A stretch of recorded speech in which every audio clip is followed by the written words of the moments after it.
Hello, everyone, and welcome back. Today, I want to talk about how you were told who to be before you even had the chance to find out who you are. And most of us don't even realize it happens because it doesn't arrive as an instruction, but rather as advice. In most cases, anyway. Could be inspiration, or it also could take the form of a community of women who seem to have all of it figured out. Here's how to dress, here's how to behave, how to act, what to say, and what to never tolerate. That sort of thing. That sort of language is very often used. Basically, here's what kind of version of you attracts the right type of man. Get the relationship, get the lifestyle, security you're looking for, that sort of thing. And it sounds helpful on paper. It sounds like someone finally giving you the answers. But whose answers are these actually? There is an entire industry built around turning you into the most attractive version of yourself. Attractive by one very specific definition, the kind that gets you the wealthy boyfriend, the expensive gifts, the girlfriend status with someone who could supposedly provide. And the content is everywhere nowadays. How to be high value, how to embody feminine energy, how to make him chase you, how to be a soft life girl, never split the bill, never be too available, always be a mistress, speak softly, blah, blah, blah, be elegant, be grateful, whatever. Be the woman that men want to come home to, or even don't be too opinionated in some cases. All of it packaged as empowerment and as becoming the best version of yourself. Let's really look at what's actually being sold, because the best version of yourself in this world looks and sounds remarkably similar regardless of who you actually are. Same aesthetic, same behavior, same script, same goals, same type of man being chased, same type of life, even. And none of it asks the real question: who are you? What do you actually want? What kind of life genuinely suits you? It skips straight past all of that, because if you knew who you were, you wouldn't need a template. And the template, well, or framework, needs you not to know. That's how it works. And it works exceptionally well on young women, younger women anyway. When you're in your late teens or early 20s, you're at the most impressionable point of your life, arguably. You're trying to figure out who you are, what you want, what kind of life feels right for you, which option to pursue. And that process is uncomfortable and it takes time, and it definitely involves getting things wrong and not having answers straight away, or not yet anyway. And then along comes content that removes all that discomfort. It tells you exactly what to be, exactly who to be, exactly what to do, and to get a specific outcome, an outcome that you don't even know if you want. And at that age, when you're uncertain and looking for something to hold on to, that feels like a solution, so you absorb it. You start making decisions about how you look, how you behave, who you date, what you accept. And that's all based on a framework that someone else built for reasons that have absolutely nothing to do with who you are. And by the time you're old enough to question it, it already feels like the norm. Like, this is just you. It feels like your own preferences, your standards, your personality. It's almost like you were brainwashed, successfully so, because you've been living inside it for long enough that you're not able to see where it ends and you begin. And sadly, it doesn't stop at behavior. It goes much, much deeper than that, because the template isn't just about how you act, it's about how you look. There's a very specific aesthetic being pushed right now, when it comes to women specifically, and it's a specific face shape, a specific body, a specific version of femininity that gets rewarded with attention and labeled as beautiful, which I think is wrong, because beauty, in my opinion, comes in many forms.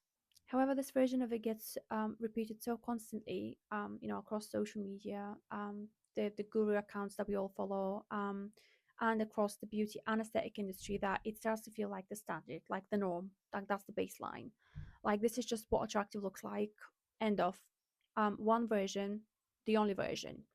And so women change themselves to fit it, not because of aging or volume loss or any personal reason that's generally like their own, but to match a blueprint. And they might think that's like a good enough reason. They don't even realize they're doing it for that reason, but it's the same lips, the same jawline, the same cheekbones, the same sculpted result. Walk into any aesthetic clinic and you'll see it, the same face repeated.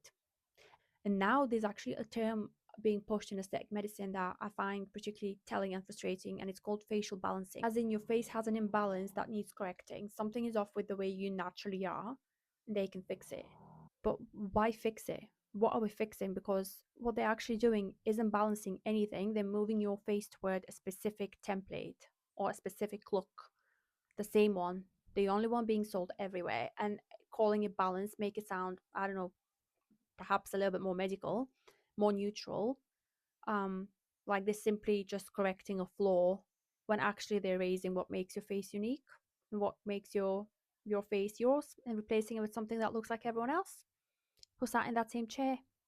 So you lose authenticity, and it's always enhancing your best features as becoming more yourself when it's doing the opposite.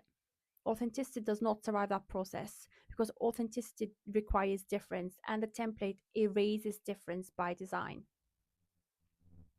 And I can speak to this from my own experience. Again, sadly, there was a period where I went blonde, softened everything, fake tan, glamorous, the whole look, you name it. And from the outside, I probably looked like, that was confidence. I was looking the best I'd ever looked. Well, that's what I thought at the time. I'd argue it was the most male attention I ever got. Not that this was beneficial anyway. But when I look back at pictures from that time now, and I genuinely mean this, I can see the insecurity of myself. I can feel it through the picture. I feel my own energy at that moment through the photo. And it's just baffling. It's in my face. It's in the way I presented myself. I was fighting my own color palette first of all with the blonde. How I dressed. All to fit something I'd absorbed from somewhere and never questioned it. I looked like the template done right. And I felt like if I looked any different, I had to go top up, go more blonde or hold on to the look for dear life. As if I didn't fit it, even for a week, then I was less. And I looked basic. I just couldn't cope. Absolutely insane behavior.